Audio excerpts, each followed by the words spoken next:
Supreme court ಕೆಲವು ಇದೆ ಅಂತೇಳಿ ನನಗೆ ಮೊನ್ನೆ ಸೆಂಟ್ರಲ್ ಗೌರ್ಮೆಂಟ್ ಒಂದು ಪತ್ರ ಕೊಡಿ. ಸೀಟ್ ಇದ್ರೆ ನಮ್ಮ ರಾಜ್ಯದಲ್ಲಿ 13,945 ಡಾಕ್ಟರ್ಗಳು ಇವತ್ತು ಇದ್ದಾರೆ. ಪ್ರಾರಂಭ ಮಾಡೋಣ.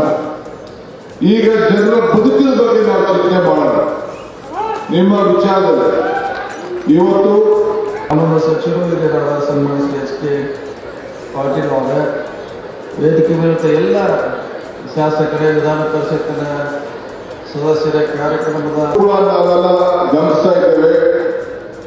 ಈ ಜಿಲ್ಲೆ ಎಚ್ ಕೆ ಪಾಟೀಲ್ ಅವರು ಹೇಳಿದಂಗೆ ಈ ಜಿಲ್ಲೆಗೆ ನಾನು ಕೂಡ ಕೆಲವು ದಿನ ಮೆಡಿಕಲ್ ಎಜುಕೇಶನ್ ಮಿನಿಸ್ಟರ್ ಕೆಲಸ ಮಾಡಿದ್ದೇನೆ.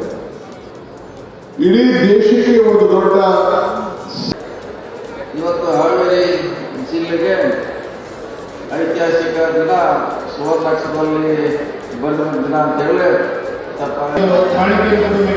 ಗೌರವಿಸಲಾಗ್ತಾ ಇದೆ.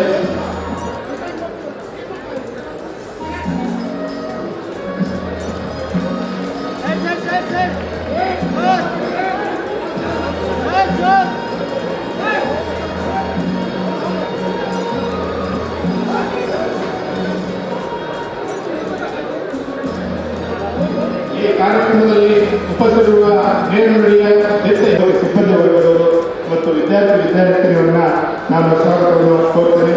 ಹಾಗೆಯೇ ಕಾರ್ಯಕ್ರಮದಲ್ಲಿ ಉಪಸ್ಥಿತರಿರುವಂಥ ಎಲ್ಲ ಹಾವೇರಿ ವೈದ್ಯಕೀಯ ವಿಜ್ಞಾನ ಸಂಸ್ಥೆ ಹಾವೇರಿ ಕಟ್ಟಡದ ಉದ್ಘಾಟನೆ ಮತ್ತು ವಿವಿಧ ಇಲಾಖೆಗಳ ಕಾಮಗಾರಿಗಳ ಶಂಕುಸ್ಥಾಪನೆ ಕಾರ್ಯಕ್ರಮ ದೀಪ ಬೆಳಗಿಸಿ ಈ ಕಾರ್ಯಕ್ರಮವನ್ನು ಉದ್ಘಾಟಿಸ್ತಾ ಇದ್ದಾರೆ.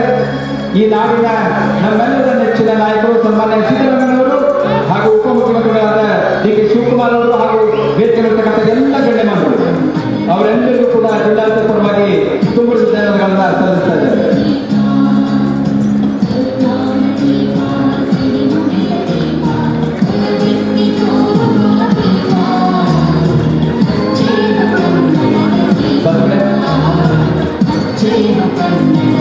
ಎಲ್ಲ ಇದಾವೆ ಫಲಕಗಳು, ಅನೇಕ ಇಲಾಖೆಗಳ ಅನೇಕ ಯೋಜನೆಗಳು. ನಾನು ಈಗಾಗಲೇ 2 ಸಲ ಓದಿದ್ದೇನೆ ಅವುಗಳ ಒಂದು ಉದ್ಘಾಟನೆ.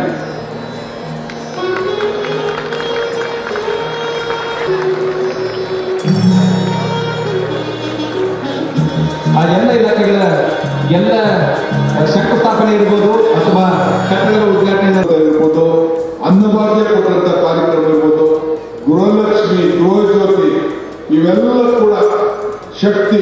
ಇಂಥವೆಲ್ಲ ಒಳ್ಳೆಯ ಮೆಡಿಕಲ್ ಕಾಲೇಜ್ ಆಗಬೇಕು ಅಥವಾ ಉದ್ಘಾಟನೆ ಆಗಬೇಕಂತ ಬೋರ್ಡಿನ ಕಳಿಸೋರು ಇವತ್ತು ಮಾನ್ಯ ಮುಖ್ಯಮಂತ್ರಿಗಳು, ಉಪಮುಖ್ಯಮಂತ್ರಿಗಳು, ಎಲ್ಲ ಸಚಿವರ ಶಾಸಕರು ತಮ್ಮ ನೇತೃತ್ವದಲ್ಲಿ